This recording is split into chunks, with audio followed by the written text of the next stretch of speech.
Tug'ilajak farzandlaringiz sog'lom hamda aqlli bo'lishini barchamiz istaymiz. Lekin achinarlisi, homiladorlikka tayyorlov bosqichiga hech kim e'tibor qaratmaydi. To'ydan keyin darhol homilador bo'lish bizda an'ana.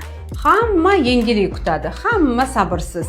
Lekin bo'lajak onaning organizmi bunga tayyormi, yo'qmi? Hech kimning bu bilan ishi yo'q. Sog'lom homiladorlikka tayyorlanishga kamida 3 oy ketadi.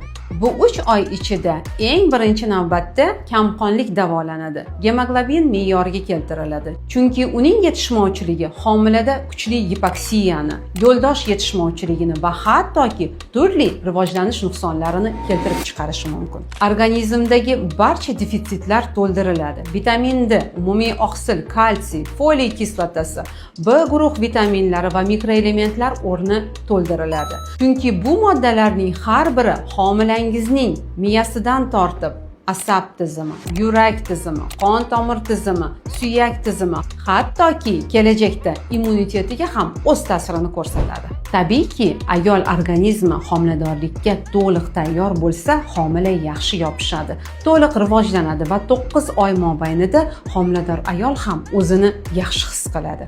Hurmatli yosh onalar, albatta ushbu tavsiyalarimizga rioya qiling, chunki kelajak avlodlar salomatligi aynan sizning qo'lingizda.